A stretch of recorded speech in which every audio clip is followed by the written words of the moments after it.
Handog ng Radyo Pilipinas World Service ang programang Global na Tayo. Pag-uusapan, hihimayin, aalamin ang mga isyung pinag-uusapan ng bayan at dadalhin sa pandaigdigang plataforma. Global na Tayo, talakayang hindi lang pambansa, bagkus pang global community pa. Global na Tayo, dito sa Radyo Pilipinas World Service, ang online digital station ng Pilipino saan man sa mundo. Tara na, Global na Tayo!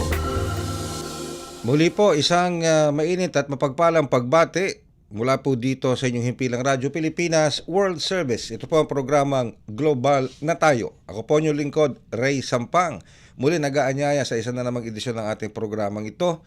Kasama pa rin ang ating mga kaakibat sa pagsasayang sa inyo ng Global na Tayo. Sa Master Control, of course, si Miss Susan Aizon, and of course sa ating Wirecast. Kasama natin si Hero sa ating live audio streaming, si Leo, and of course ang ating production team naman, si Step, and of course si Jerome. Ayan.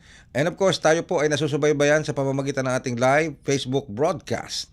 Sa inyong Facebook page, type lamang di po sa browser ninyo, sa Facebook browser, type lamang Radyo Pilipinas World Service. At mapapanood nyo na po ng live ang ating mga programs dito sa Radyo Pilipinas World Service. Available din po kami sa ating YouTube channel. Sa inyong YouTube browser, type lamang Radyo Pilipinas World Service. At sa ating live audio streaming, kung kayo po ay wala pang PBS Audio Receiver app, inanyayahan po namin kayong mag-download nito. Paano? Ito naman po. Kung meron po kayong smartphone o Android phone, punta lang kayo sa Google Play. At kung kayo naman ay may iPhone o yung Apple cellphone, punta lang po kayo sa App Store. At doon po sa mga browser, i-type nyo lamang eBox PBS Receiver. E as in Elephant, V as in Victory, O as in October, X as in Xerox, PBS Receiver. At pag nakita nyo na po yan, i-download nyo lang. At pag na-download nyo na, ayan, i-tap nyo lang po doon. I-tap nyo lang yung icon na yun. At makikita nyo na po, lalabas na sa inyong mga cellphone, sa inyong mga desktop, sa inyong mga laptop, yung pong iba't ibang mga himpilan ng Presidential Broadcast Service, naka-tile icon po yan. Kasama po doon ang Radyo Pilipinas World Service. I-tap nyo lang po doon para mapakinggan nyo na sa inyong live o sa pamamagitan ng live audio streaming ang ating mga programa sa Radyo Pilipinas World Service. Nagsisimula po kami sa aming live audio streaming alas 7 ng umaga at kami po ay natatapos ng around 1 to 2 in the morning.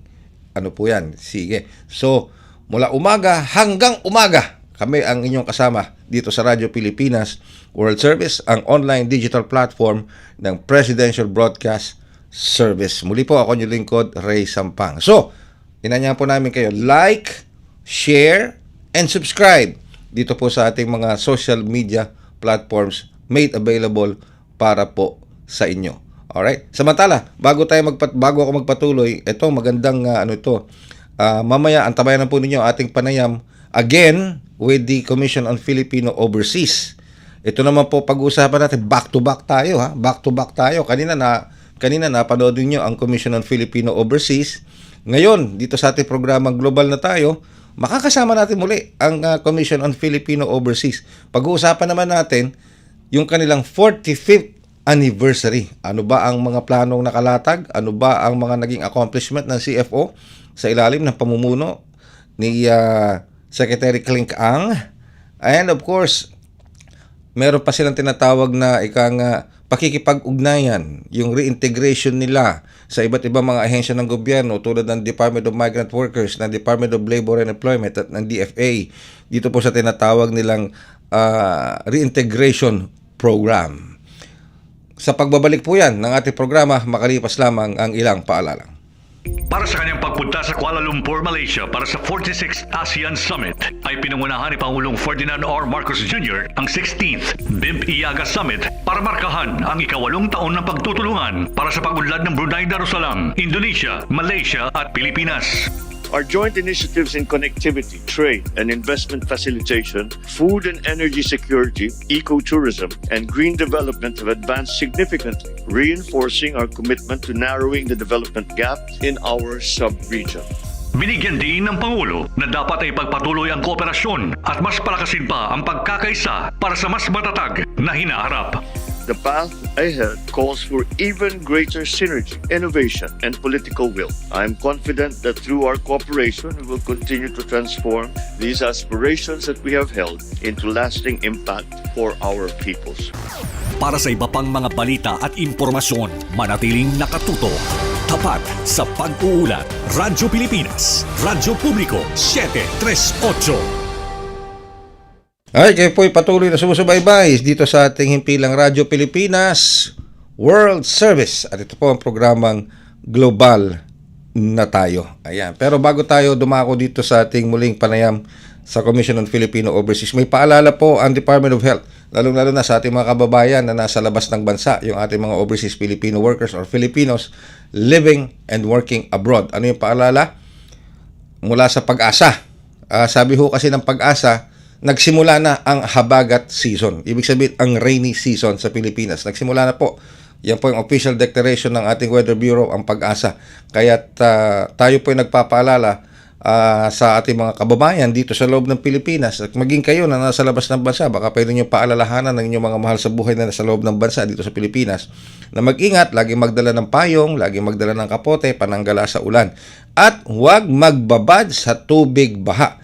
Dahil napakarami pong sakit na nakukuha sa tubig baha, lalong-lalo na kapag madumi yung tubig na pinagtatampisawan ng mga bata, no? Maraming sakit na makukuha doon, leptospirosis, dengue, gastrointestinal, marami pang iba, skin diseases lahat.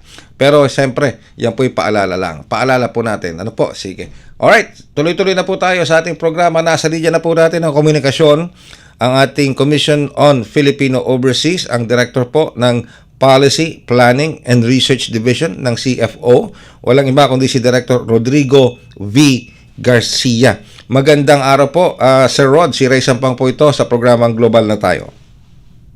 Magandang umaga po sa inyong lahat. Magandang umaga po, Sir Ray. And sa ngalan po ng aking kalihim, si Secretary Dati Kling Ang, nagpapasalamat po kami sa inyong oras at panahon na inilaan para sa umagang ito. Katuwang po ninyo ang Radyo Pilipinas World Service sa paghahatid po ng mga informasyon at programa ng CFO sa ating mga kababayan living and working abroad, maski na dito po na nasa loob ng ating bansa. Napatawag po kami, Sir Rod, dahil 45th anniversary ng Commission on Filipino Overseas. Congratulations po sa inyo. 45 years na po ang CFO. So ano po ang nakalatag na mga plano ng CFO, mga programa at services ng CFO bilang pagdiriwang ng inyong 45th anniversary? Maraming salamat po, Sir Ray, no? At nabanggit nyo nga po, no? Maliit kaming ahensya, hindi kilala, pero we've been in the government service for 45 years. And we were created noong 1980 po sa bisa ng Batas Bilang 79 na pinirmahan po ni dating Pangulong Marcos Sr. kasi nakita po nila kung gaano kahalaga ang binibigay sa ekonomiya at sa bansa ng ating mga Filipino immigrants. So, noong 1980, but we trace our roots po noong 1974. We used to be called the Office of Immigrant Affairs. And then nakita po ng Pangulo noon na kailangan magkaroon ng separate na agency dedicated for Filipino immigrants. Kasi per DFA count, there are more than 10.8 million of them. Mm-hmm. So as part of our anniversary celebration, since we were established by Congress noong June 16, 1980, ay magkakaroon po kami ng isang diaspora conference to celebrate po yung ating mga immigrants. Ang title po ng aming anniversary forum ay Filipino Diaspora for Bagong Pilipinas, Contributions, Challenges, and Future Directions. So isang buong araw po na pag-uusapan natin sa iba't ibang mga panels ang mga impact po ng ating mga Filipino immigrants dito sa ating bansa. So may mga iba-iba po tayong mga speakers from the foreign embassies po kung saan maraming Pilipino na naninirahan tulad nung sa Canada, sa Europa, at sa ibang bansa. Meron din po tayong usapan tungkol sa mga kabataang membro ng diaspora kasi alam po naman natin na marami pong mga second generation, third generation na mga Pilipino na pinanganak na po doon. So meron din po tayong isang sikat na vlogger na Filipino-Canadian na magiging speaker po sa parting ito. At meron din po tayong mga inimbitahang mga Filipino-American or Filipino-Australian, mga scientists who will impart some of their knowledge and contributions po sa atin. So naiiba po ang aming celebration ngayon, no? Imbes na kami-kami lang, gusto naming ipakita sa madla na maraming contributions po ang ating mga Filipino immigrants. Although alam po naman natin na marami ring OFWs po tayo na mga kababayan na ang kliyente naman po nito ang DMW. Yun. So sa amin po sa June 16 at kami po inaanyayahan po namin kayo, Sir Ray, kasampu ng mga sa Radyo Pilipinas na makibahagi po sa aming selebrasyon na gagawin. Whole day po tayong mag-usap, pagninilayan ang ating mga kababayang mga immigrants, permanent residents, mga dual citizens at pakinggan ang kanilang mga tinig at ang kanilang mga contribution sa ating bansa. Wow, Sir Ray? napakalaki pala, no? Napakalawak pala nitong celebration ng CFO for your 45th anniversary. Kasama rin diyan, of course, nabanggit nyo kanina, Sir Rod, ang Department of Migrant Workers. At maging itong Department of Foreign Affairs ba, kasama rin pati yung ating mga foreign post? Opo, Sir Ray. Kasama po sila kasi kabahagi po sila. Iisang pamilya po kami na nagsiservisyo sa ating mga overseas Filipinos. Yun, malawak. So, ngayon, matanong ko lamang po, sa termino ni Secretary Clink Ang, ano ba yung masasabi nating major accomplishments ng CFO? Marami po ako nasusumpungan, nababasa, narinig at minsan nakakapanayam mula sa CFO. Pero sa dami nito, ano ba yung may tuturing nating mabibigyan natin na sasabing priority o major accomplishments ng CFO? Medyo marami po. Ito yung papel. Marami, oo. Sa sobrang kapal po, no? Although I would enumerate some po, no? Nung termino po ni Secretary Klinkang who joined us last year po, the fourth quarter of last year, and we were very happy to have him sa commission. End of the year po, pinarangalan ang CFO ng first time na champion sa FOI Awards. And then the best FOI receiving officer nung 2024. So dalawang back-to-back awards po ang nakuha po natin na binigay po ng PCO. At the same time po, best accounting office po ang CFO last year, ginawa na ng Association of Government Accounting Office of the Philippines. And then we also received an unmodified opinion from COA po. And then nung December po ay ginanap po natin ang 2024 Presidential Awards for Filipino individuals and organizations overseas. Ito po yung biennial award na binibigay po ng Presidente ng Pilipinas sa mga outstanding overseas Filipinos. And then sa pamamahala po ni Secretary Ang, nagkaroon po tayo ng malinaw na direksyon at vision para sa commission. Ang emphasis po kasi ni Secretary Clink ay ang pagbibigay ng malawak at magandang serbisyo para sa aming pong kliyente. Araw-araw po ang mga immigrants po na nagpipidos sa amin, na nag-guidance on counseling, nag-undergo po ng au pair ay around 300 to 400. So ang emphasis po ni Sec Clink ay bigyan sila ng mas naaayon pa. Kumbaga iparama namin ang bagong Pilipinas po sa aming mga kliyente. So marami na po kaming na-introduce paperless transactions, mabilis na serbisyo, walang bayad na serbisyo po. Yung pagre-register po nila dito ay wala pong bayad, yung PIDOS. Pag PIDOS po sila sa tanghali, tapos na po. Wow. And then we're very proud to inform you po na sa termino po ni Secretary Ang ay we are branching out sa countryside. Bubuksan na po namin sa third quarter ang aming bagong opisina sa Mindanao sa CFO Cagayan de Oro Office. Uy, Kasi alam po natin na malaki po ang ating populasyon sa Mindanao. So side by side with our CFO Davao Office ay magkakaroon na po kami ng Cagayan de Oro. Ay, congratulations po. Ito lamang po po. isa sa mga napakarami pa po na nasa listahan po namin ngayon. Congratulations nagawa po. sa administrasyon po ni Sekling. Congratulations Sir Rod at kay Sec Clink Ang.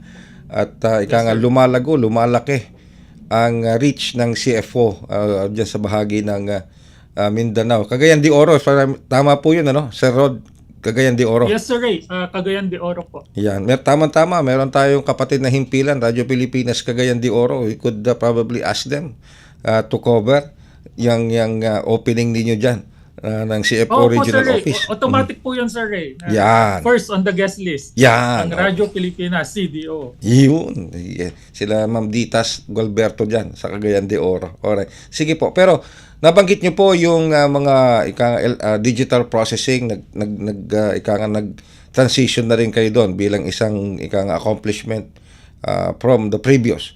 Pero meron din kayong, I think, pakikipag-partnership sa ibang ahensya pagdating naman sa e-travel.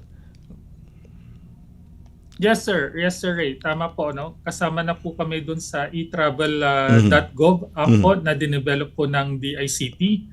Interconnected na po ang aming mga computer systems at servers sa hindi lang sa DICT kundi sa Bureau of Immigration po.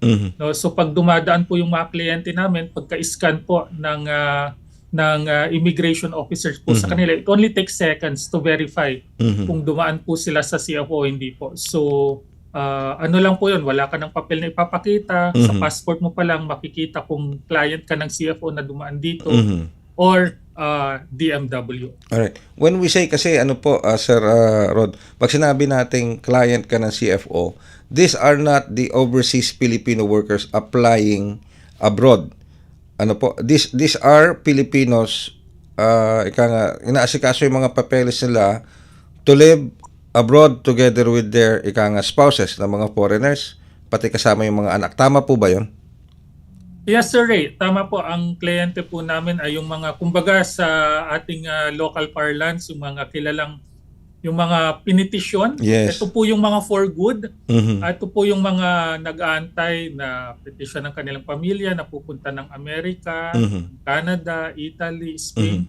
O yung mga nakapag-asawa naman po ng foreigner pero titira sa ibang bansa. Ito po yung mga kailangan dumaan po sa CFO for registration and PIDOS bago po sila makaalis ng Pilipinas. Once natanggap po nila yung kanilang visa, kami po yung last stop bago po sila tumungo ng airport. Alright. At malaki po ang populasyon po ng ating mga immigrants na umaalis. Isipin po natin na pamilya po ito na umaalis po. Hindi sila pa isa-isa pero kung aalis talagang as a family. Yun. Kasama na yung mga anak, ina-anak, pati yung iba pa. Opo. Okay. Pero, Yes, sir. matanong ko lang, sir, hindi ko maiwasang maitanong ito sapagkat, syempre, in every case, alam natin mga OFWs, marami na encounter ng DMW, DFA na mga problema, mga OFWs in distress. Pero sa kaso po ng CFO, para sa ating mga migrants na dumadaan po sa inyo at nagiging nasa registered under ng CFO, kamusta po? Meron po ba tayong mga natatanggap na mga paghingi ng tulong sa CFO o dito sa ating mga migrant workers? O mga not migrant workers, kundi mga immigrants, mga Pilipinong nanirahan na sa ibang bansa? Yes, sir. Maganda po yun, no, na natanong po ninyo. No? Iba po ang kanilang ibang klase ng reintegration naman po. Yung kanilang ipinapakiusap po sa atin. No? More of policy. No? Kasi after they retire, gusto po nilang umuwi ng Pilipinas para dito naman po sila i-enjoy yung benefits ng kanilang retirement. Yung iba, matanda na, pero gustong balikan ang kanilang bayang sinilangan. So ang tulad po ng mga grupo ng mga Filipino-Americans, ang hinihingi po nila sa amin ay yung advocacy tungo sa portability of Medicare para magamit po nila sa Pilipinas. Alam po natin yung Medicare benefits ng US ay magagamit mo lang kung at the most 6 months kang outside of the United States.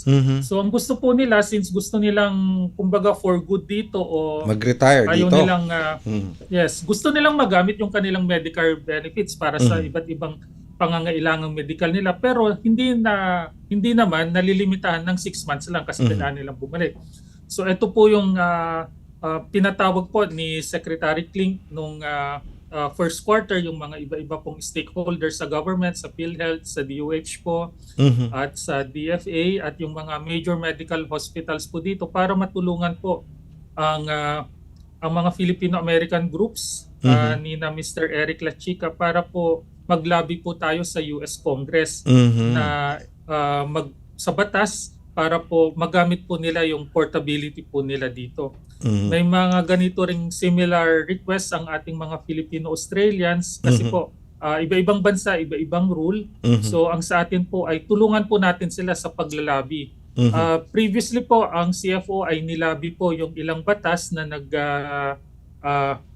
nagbibigay ng kanilang karapatan para bumoto, yung dual citizen, yung overseas voting noong 2004 para po makapag-participate sila sa ating national elections. Ito po ay isang form of reintegration. Hindi siya yung typical na uuwi man dito, pero yung connection baga via political voting ay nandun po. Inaglabi rin po tayo para maipasa noong 2004-2005 yung dual citizenship law para maibalik sa kanila ang kanilang economic rights. Alam po naman po natin sa ating saligang batas na bawal magkaroon ng lupa ang isang foreigner. So majority po sa kanila ay naturalized citizen na ng ibang bansa. So pamamagitan ng dual citizenship law ng Pilipinas, marere-acquire nila yung kanilang Filipino citizenship nang hindi nawawala yung kanilang naturalized citizenship. So isa po ito sa isa pong form of reintegration po ito para yung mga po nila, savings po nila doon ay madala nila sa Pilipinas at hinihikayat po natin silang magnegosyo. Yes. Does that include dual citizens, Sir Rod? Yes, Sir Ray. Opo. This includes dual citizens po na natural Filipino at birth at ang kanilang mga anak na pinanganak doon but when they reach the age of majority like 18 or 21 choose to elect Filipino citizenship. So ang gusto po kasi natin sa kanila ay hindi nawawala yung linkage. So sabi namin ang reintegration ay hindi lang para sa mga distress overseas Filipinos, no? Pero ang reintegration ay multifaceted po ito, no? Kumbaga kahit maganda ang kanilang kalagayan doon, gusto natin silang mag-reintegrate dito nang hindi nila kailangang umuwi dito at tumira permanently. Ang sa atin ay gumagawa po tayo ng mga avenues para sa kanilang continuous engagement sa atin. Maganda. At marami akong nakikitang mga Filipinos living and working, mga immigrants na I think will benefit from that, Sir Rod. Yes, Sir Ray. Opo, nakikita na po natin ito sa dami ng mga overseas Filipino, Filipino-Americans na nagpa-participate sa ating mga bilang beauty contest, no, sa ating sports. No? Tingnan lang natin sa basketball, no, sa Gilas. They're benefiting po from the children of the diaspora who choose to go back to the country, represent the country. So sa amin po ay form of reintegration. Yes. At bago ako magtapos, Sir Rod, ang dami sana natin pag-uusapan pero yes, limitado lang oras natin. Pero bago ko tabitawan, meron pang isang maganda dito yung tinatawag na nomad visa na pinangunahan din ito ng CFO. Yes, sir. Alright. So, how does this work? Paano magagamit itong nomad visa na ito? Opo. Isa po ito sa mga sinusuportahan po ng aming kalihim po, no, na si Secling para dun po sa mga foreigners, lalo na yung mga backpackers at yung mga kikita natin mga YouTubers na pumupunta sa Pilipinas but because of visa restrictions, they are just here for a month or two. But with the digital nomad visa, no, they can apply at the same time live and work here po. Kasi ang alam naman po natin ang trabaho nila ay overseas pero online. But with the digital nomad visa, yung mga foreigners, lalo na yung mga kaibigan ng ating mga overseas Filipinos, can choose to stay for a longer period dito sa Pilipinas, enjoy our climate, our natural beauty, the wonders ng ating mga karagatan, ng ating mga beach. At the same time, continuing to work dun sa kanilang homeland. So alam natin with the digital nomad visa, no, hindi lang sila mare-restrict doon sa limited number of days na ini-issue ng ating conventional visa dun sa mga tourists, but they can stay for long. Do some tourism, but at the same time continue working for their jobs overseas. And that is Nakikita po na, yes sir. And that is applicable for Filipinos and foreigners, itong visa na ito, maging maski na nasa ibang bansa sila, pero ang trabaho nandito sa Pilipinas, ganun po ba yun, Sir Rod? Yung trabaho po nila nandun. Nandoon Trabaho sa po labas. nila, opo. Okay. Yung trabaho nila po nandun, pero mostly online. Online yung work po nila doon. Pero gusto nilang say pumisita sa Pilipinas, lalo na yung mga content creators. Pero ang problema ay 1-2 buwan lang yung kanilang tourist visa, aalis sila. So we want them to stay for a longer time. But they're continuing their work overseas. So ito po yung pasok din po sa mga dating Filipino. They can apply for this. Pero ang gusto natin sa mga dating Filipino, mag-dual citizenship na lang Yun, oo. Para it has better benefits. Yes, of course. And with that, Sir Rod, siguro sa puntong ito, mensahe na lamang po ninyo sa ating mga nakikinig, nanonood sa pamamagitan ng ating Facebook broadcast live sa labas ng bansa at maging dito sa loob ng bansa. Mensahe po ninyo, Sir Rod. Opo. Sir Ray, maraming salamat po sa pagpapaunlak ulit po ngayong umaga at sa ngalan po ng aming kalihim na si Kalihim Dante Clink ang II. Makakaasa po kayo na sa kanyang administrasyon at pamamahala patuloy po na magiging masigasig ang CFO sa pagde-deliver ng kanyang mga iba't ibang serbisyo, lalo na po sa ating mga kababayan overseas. Emphasis po ni Sec Clink ay better, improve service for our stakeholders. At the same time, palalakasin po ng ating kalihim yung pakikipag-ugnayan po namin sa aming mga kliyente sa labas. And emphasize po ni Sec Clink na we should be strong on diaspora engagement, our clients. At the same time, makakaasa po kayo na lagi po naming pagbubutihin ang aming serbisyo, lalo na po sa ikakaunlad ng aming mga stakeholders at mga kliyente po. Kasama Sir Ray, niyo po. maraming salamat po ngayong umaga sa pagpapaunlak. It's always an honor to be invited po Nako. ng Global na tayo sa inyong station po, Sir Ray. It is our privilege and also an honor to have CFO dito sa ating himpilan sa Radyo Pilipinas World Service at dito sa ating programang Global na tayo. At makakaasa po kayo, pakiparating na lang kay Sec Clink. Kasama niyo po ang Radyo Pilipinas World Service sa pagtataguyod ng mandato ng CFO at ang inyong mga programa. Maraming salamat po, Sir Rod. Maraming salamat po, Sir Ray, and kita-kits po sa June 16 po. Thank you very much, Padadalan Sir po Rod. namin kayo ng invitation po. Thank you very much, Sir Rod. Mabuhay po kayo at ang CFO. Yan po ang ating Commission on Filipino Overseas Policy, Planning and Research Division. Walang iba kundi si Director Rodrigo V.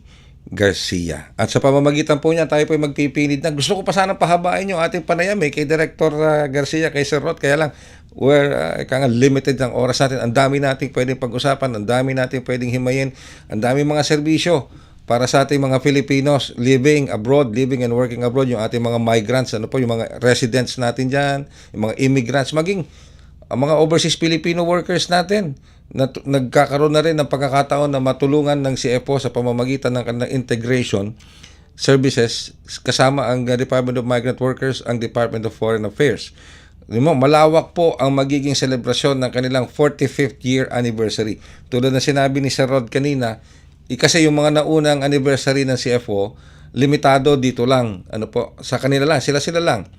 Pero ngayon, sa pangunguna ni Secretary Clink Ang ng CFO, malawak, nationwide plus worldwide.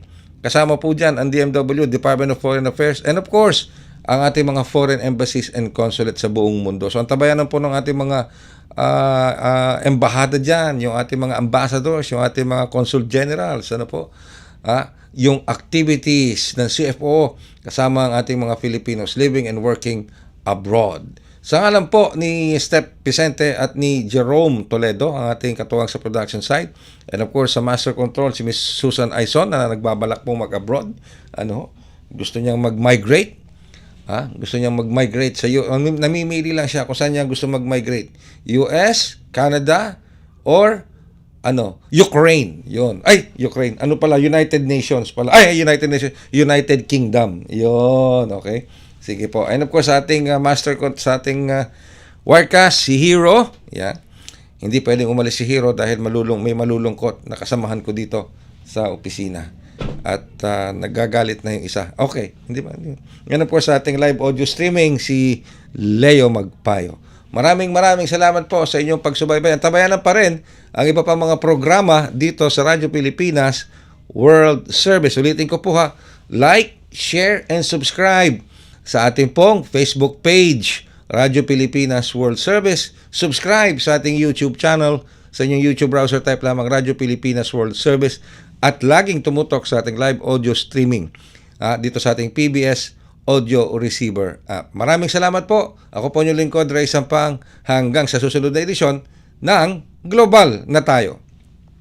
Handog ng Radyo Pilipinas World Service ang programang Global na Tayo. Pag-uusapan, hihimayin, aalamin ang mga isyung pinag-uusapan ng bayan at dadalhin sa pandaigdigang plataforma. Global na Tayo, talakayang hindi lang pambansa, bagkus pang global community pa. Global na Tayo, dito sa Radyo Pilipinas World Service, ang online digital station ng Pilipino, saan man sa mundo. Tara na, Global na Tayo.